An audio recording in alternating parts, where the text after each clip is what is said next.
Assalamualaikum warahmatullahi wabarakatuh. Para siswa sekalian, semoga kalian masih tetap bersemangat dan sehat selalu, dan juga keluarga semuanya kita diberikan perlindungan oleh Allah Subhanahu wa taala.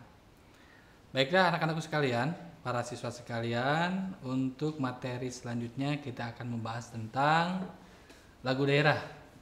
Nah, lagu daerah ini mungkin kalian sudah tahu, mungkin sebagian, bahwa lagu-lagu daerah yang sekarang berkembang di khususnya di wilayah kita ataupun juga di daerah kita sendiri, bahwa lagu daerah itu bisa digunakan untuk kegiatan-kegiatan tradisional kita. Nah, kita akan kupas bagaimana tentang lagu daerah itu sendiri. Baik, pengertian dari lagu daerah adalah lagu daerah jenis yang ataupun ide penciptanya berdasarkan atas budaya dan adat istiadat dalam satu daerah ataupun daerah setempat. Nah, ini untuk lagu daerah ini, untuk pengarangnya ataupun penciptanya yang memang asalnya dari daerah setempat sendiri gitu ya. Jadi tidak dari yang lain-lainnya. Bahkan dalam lagu tersebut mengandung makna ataupun pesan untuk masyarakat. Nah, serta suasana ataupun keadaan masyarakatnya pun dalam bahasa yang digunakan adalah bahasa yang setempat ya. Jadi misalnya Jawa Barat mungkin menggunakan bahasanya bahasa Jawa Barat. Walaupun di dalam daerah Jawa Barat sendiri kita banyak berbagai macam-macam dialek ataupun juga bahasa. Seperti salah satu mungkin ada yang berbahasa Jawa di daerah Indramayu ataupun juga di daerah Cirebon, itu kan masuk daerah Jawa Barat juga ya. Kemudian juga Sundanya ada di Periangan, di Garut, Sumedang, Tasik ataupun juga Ciamis gitu ya. Ataupun Betawinya pun Bekasi gitu ya. Ataupun juga Bogor bisa juga ya. Jadi ini adalah keanekaragaman dari sebuah adat istiadat. Walaupun itu masih di dalam sebuah provinsi. Jadi lagu daerah tersendiri, lagu daerah itu bahwa ya keluarnya ataupun diciptakannya dari orang-orang di wilayah daerah setempat. Baik, selanjutnya adalah tentang jenis-jenis lagu daerah. Nah, di sini ada beberapa jenis lagu daerah yang mungkin populer di kalangan kita dan kalian pun mungkin bisa menyanyikannya. Salah satunya mungkin dari Aceh ada Bungong Jempa, kemudian Lamba Alas ya. Kemudian juga dari Bali ada Janger, ada Menyong-menyong, kemudian Macepet-cepetan. Kemudian dari Banten ada Tong Sarakah ataupun Dayung Sampan. Kemudian juga dari Jakarta ada Jali-jali, ondel-ondel, kicir-kicir. Dari Jawa Barat juga ada Boboi Bulan, Es Lilin, Manuk Dadali. Dari Maluku juga ada Ambon Manise, Ayo Mama, Sarinande. Kemudian juga dari Papua ada Apuse atau Sajojo, Yamko Rambi Yamko. Wah, banyak lagi lah. Dari masing-masing wilayah ataupun masing-masing daerah pasti memiliki lagu tradisional. Nah, kenapa lagu tradisional ini diciptakan? Ini salah satunya mungkin dari orang tua ataupun nenek moyang kita menciptakan lagu itu mungkin kalau zaman dulu mungkin lagu-lagu populer ataupun lagu-lagu pop, jazz, dangdut itu belum ada mungkin ya. Jadi lagu-lagu yang dikumandangkan ataupun yang dinyanyikan ya lagu-lagu ciptaannya sendiri ya. Berbeda dengan lagu-lagu kemerdekaan ataupun lagu-lagu nasional gitu ya. Mungkin itu penciptanya ada dan memang dibuat untuk penyemangat saat berjuang. Nah, kalau lagu-lagu daerah ini mungkin diciptakan sedang hiburan ataupun juga sedang bermain gitu. Nah, sehingga lagu ini bisa populer walaupun lagu-lagu tradisional. Nah, kemudian ciri-ciri dari sebuah keunikan lagu daerah sendiri itu adalah sederhana, yaitu bersifat sederhana melodinya dan juga syairnya pun sangat sederhana, dan tangga nadanya pun yang digunakan nada pentatonis. Nah, apa itu nada pentatonis? Nah, nada itu ada dua, terdiri dari dua. nada diatonis dan pentatonis. Nah, kalau pentatonis ini memang alat musik yang bernadanya itu berbeda dengan alat diatonis. Kalau alat diatonis itu mungkin, nah seperti yang di pinggir Bapak ini ada background. Nah, ini adalah masuk ke kategori diatonis ya. Karena tangga nadanya jelas. Do, re, mi, fa, sol, la, si, do, si, la, sol, fa, mi, re, do. Nah, ini adalah salah satu tangga nada diatonis ya. Jadi tangga nadanya jelas diatonis itu ya. Jadi berurutan.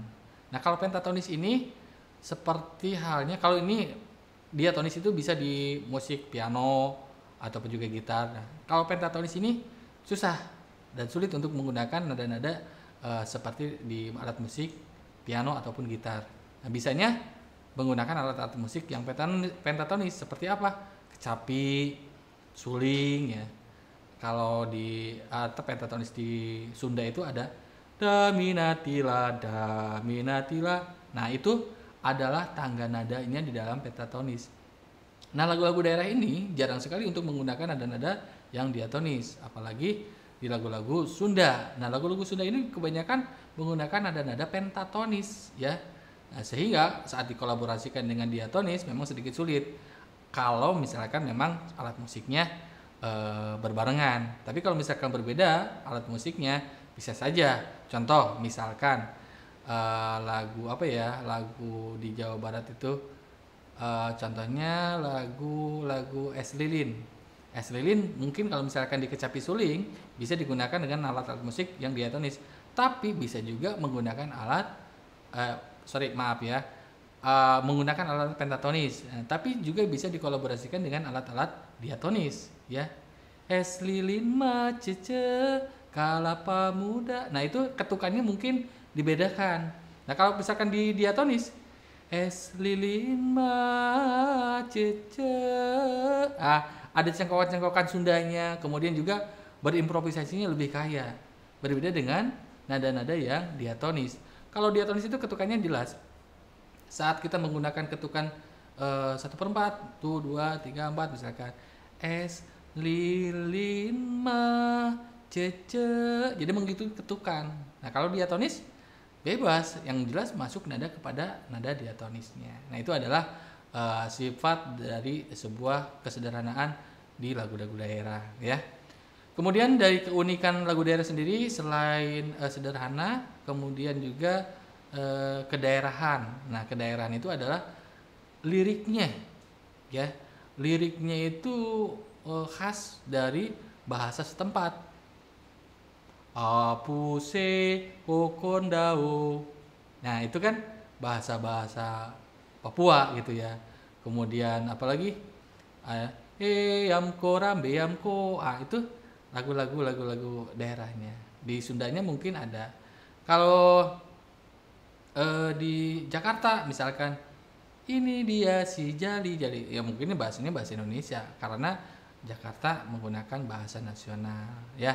Jadi itu ya dari kedaerahan. Kemudian liriknya pun mungkin sedikit berbeda karena dialek dari masing-masing daerah pasti berbeda ya dialek. Jangankan kita masing-masing provinsi, dalam satu provinsi mungkin kita masing-masing memiliki dialek yang berbeda ya. Bahasa yang ada di Kerawang sama bahasa yang di Bandung beda. Misalkan di Bandung Rangginang, di sini Rangganing misalkan, ataupun yang lainnya lah. Banyak bentuk-bentuk perbedaan. Nah, itu adalah kekayaan dari sebuah ketradisionalan yang ada di negara kita. Selanjutnya adalah turun temurun. Nah, keunikannya ini adalah turun temurun. Dari nenek moyang kita sampai sekarang kita kenalkan ya. Ya mungkin anak-anak zaman sekarang ataupun kalian pun tidak banyak mengenal tentang lagu-lagu daerah. Nah, tapi dengan adanya mungkin di sekolah ada mata pelajaran seni budaya, mungkin itu untuk memperkenalkan bahwa dari dulu untuk lagu-lagu tradisional yang ada tumbuh di daerah kita itu banyak sekali. Jangankan kita berbicara di luar provinsi daerah kita, di dalam provinsi kita masih banyak. Di Jawa Barat ya, ada bubur bulan, es lilin, tokecang, kemudian apalagi banyak lah Ya, nanti kalian bisa cari, bisa baca juga di buku-buku. Itu banyak sekali. Kemudian yang selanjutnya adalah jarang diketahui penciptanya. Nah, kenapa ini jarang untuk pencipta lagu daerah tradisional ini? Karena apa? Karena lagu daerah ini diciptakan bukan semata-mata untuk mencari komersil. Kalau mungkin sekarang ini membuat lagu itu kan untuk cari komersil kan ya, untuk mencari uang. Mengarang lagu, membuat musik lagu, itu semuanya demi sebuah karir ya. Jadi sebagai profesi lah. Jangankan pencipta lagu, kalian pun saat mengcover lagu, itu kan lagu-lagu udah ada kan ya. Kalian ingin berpenghasilan di YouTube, jadi YouTubers misalkan. Kalian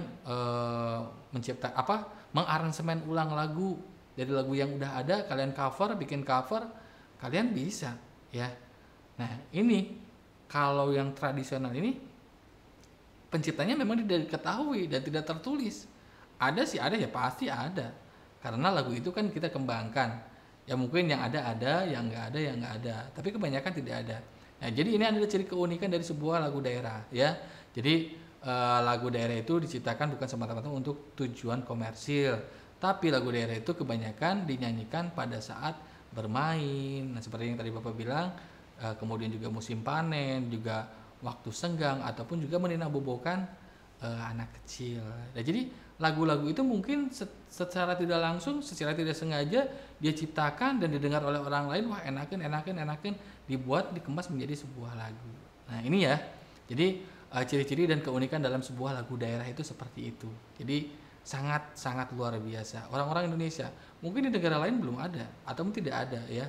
Jadi kekayaan kalau misalkan kita hitung dari beberapa lagu yang mungkin kita kenal dan yang beberapa lagu yang kita tahu, mungkin masih banyak lagu yang belum kita hafal.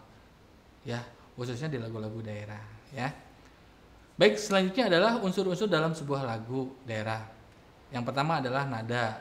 Nada adalah bunyi yang berurutan. Nah, seperti yang tadi Bapak singgung tentang nada pentatonis dan diatonis. Jadi kita harus bisa membedakan diatonis dan pentatonis.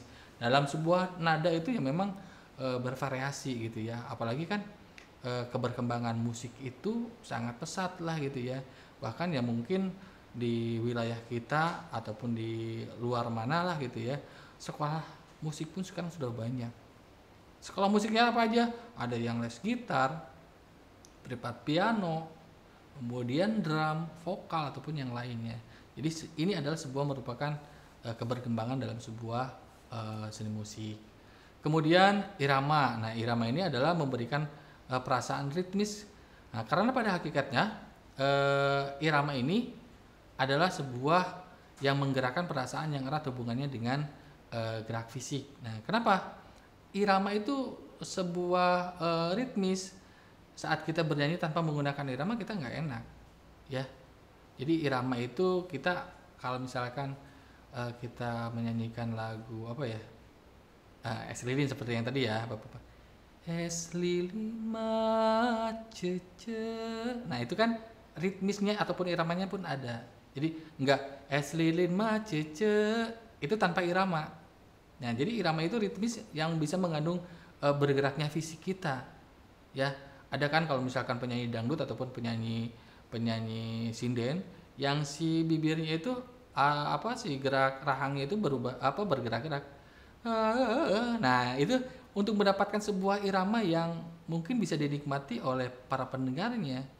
Nah, sehingga si pendengar mah kan nggak tahu dari apa yang mimik wajah yang dinyanyikan oleh si penyanyinya gitu ya. Yang jelas dia mendengarkan dari suaranya lagunya. Padahal si penyanyi itu bisa mengekspresikan dengan bentuk fisik segimanapun enaknya asal iramanya itu bisa keluar ya. Karena irama itu yang memang benar-benar sangat diperlukan sekali dalam sebuah bernyanyi ya. Karena kalau misalkan tanpa ada irama nggak enak lagu. Kemudian dinamik. Nah, dinamik ini adalah keras lembutnya dalam sebuah perubahan lagu. Ya, misalkan ada lembut, ada sedang, atau ada keras. Itu dinamikanya ya. Misalkan lagu Manuk Dadali misalkan contohnya ya. Mesat ngapung luhur jauh di awang-awang. Nah, Jadi hentakan kerasnya, lembutnya itu harus ada. Jadi untuk bisa membawakan ekspresi dari sebuah lagunya itu sendiri. Ya, jadi dinamikanya itu dapat. Makanya kalau misalkan dalam sebuah nyanyi lagu tanpa ada dinamika, ya lurus aja itu, nggak enak juga kan kita dengar. Tapi dengan dinamikanya yang sedang, lemah, lembut atau yang lainnya itu bisa. Jadi enak gitu ya. Nah, kemudian yang terakhir adalah tempo. Nah, tempo ini apa? Untuk mengatur cepat lambatnya dari sebuah lagu ataupun ketukan lah biasanya. Contoh, 1, 2, 3, 4. Misalkan ya, Garuda Pancasila, akulah pendukungmu. Nah, itu adalah tempo ya. Jadi tempo itu dari awal sampai akhir harus sama. Mesat ngapung luhur, jauh di awang-awang, meber kenjang jangna, bangun taya karingrang. Nah, ini yang disebutkan yang dinamakan dengan tempo. Jadi tidak beracak-acakan. Mesat ngapung luhur, jauh di Jadi dinamika ataupun juga temponya pun berantakan. Jadi akhirnya lagunya juga tidak bisa dinikmati. Nah, jadi ini adalah unsur-unsur dalam sebuah lagu ini, dalam sebuah kesatuan antara nada, irama, tempo, dinamika, ini harus benar-benar terjalin dalam sebuah lagu. Nah, lagu udah ada keempat unsur ini, enak didengarnya ya. Walaupun ya memang lagunya lagu biasa, tapi kita mengikuti dari teori unsur-unsur ini, insya Allah didengarnya pun enak. Apalagi kalau misalkan diiringi dengan musik yang sesuai ataupun sepadan, balance dengan lagu yang kita nyanyikan ya. Kemudian selanjutnya adalah tentang teknik menyanyi dan memainkan instrumen lagu daerah. Nah, di sini ada gaya lokal. Nah, gaya lokal ini adalah sesuai dengan karakteristik dari daerahnya masing-masing. Contohnya apa? Dari masing-masing daerah kan memiliki kostum ataupun juga gaya ataupun juga yang lainnya secara masing-masing kan. Jadi gaya lokalnya pun itu apa? Sebagai identitas, ciri khas dari masing-masing daerahnya setempat sendiri. Jadi itu inti dari sebuah kekhasan lagu daerah. Kemudian yang kedua adalah gaya individual. Nah, gaya individual ini adalah sebagai merupakan karakteristik seseorang tokoh yang menciptakan lagu berbeda dengan pencipta yang lainnya. Jadi memiliki karakter yang berbeda, tersendiri, individual ya.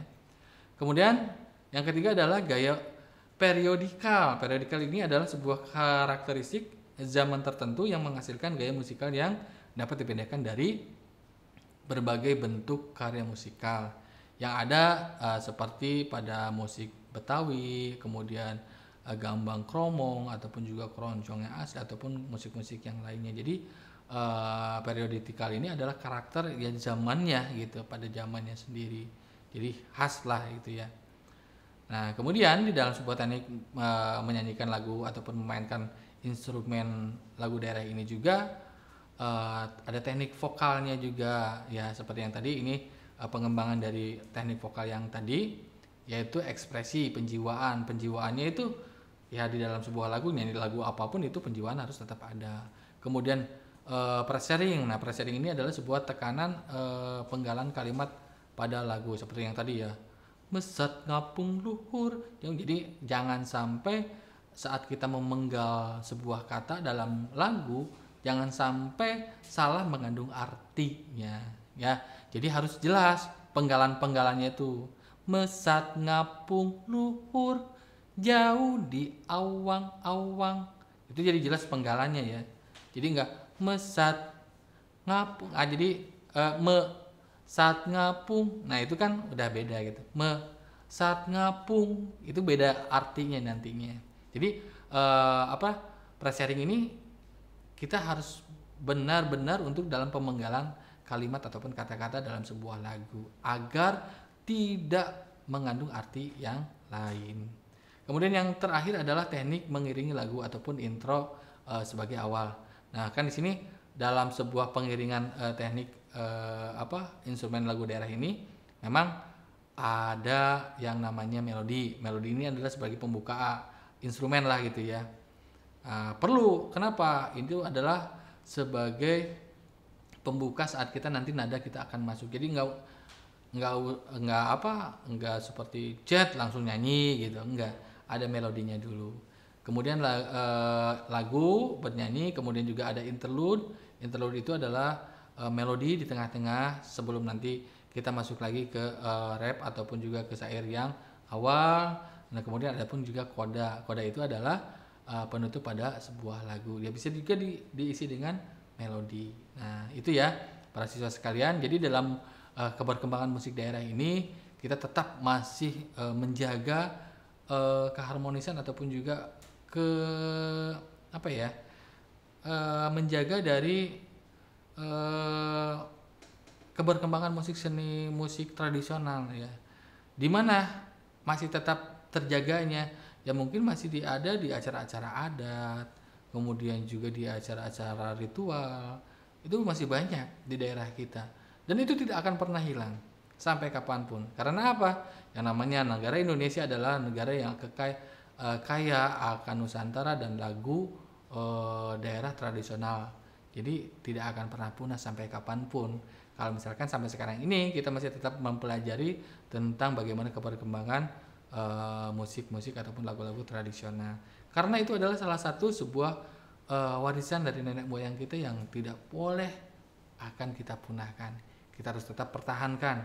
Mungkin musik ataupun alat musik sudah berkembang dengan metode ataupun juga musik yang lebih modern lagi, tapi tetap kita masih memegang dari kultur ataupun juga tradisional ketradisian sebagai warga negara Republik Indonesia. Ya, baiklah para siswa sekalian, untuk materi tentang seni musik Bapak cukupkan sekian. Nanti kita berlanjut ke seni tari ya. Mudah-mudahan kalian masih tetap semangat untuk bisa menyimak materi yang Bapak sampaikan, walaupun mungkin kita hanya menyampaikan lewat audio visual, tidak bisa bertatap langsung. Mudah-mudahan ya ini tidak menjadi salah satu penurun semangat kalian. Kalian tetap harus semangat, tetap belajar ya, agar kita cepat semuanya sembuh dan sehat. Bagi yang lagi sakit cepat sembuh, yang bagi yang sehat tetap jaga kesehatan, istirahat yang cukup, makanan yang bergizi ya. Salam terhadap orang tua kalian. Semoga kita selalu dilindungi Allah Subhanahu wa taala. Terima kasih. Assalamualaikum warahmatullahi wabarakatuh.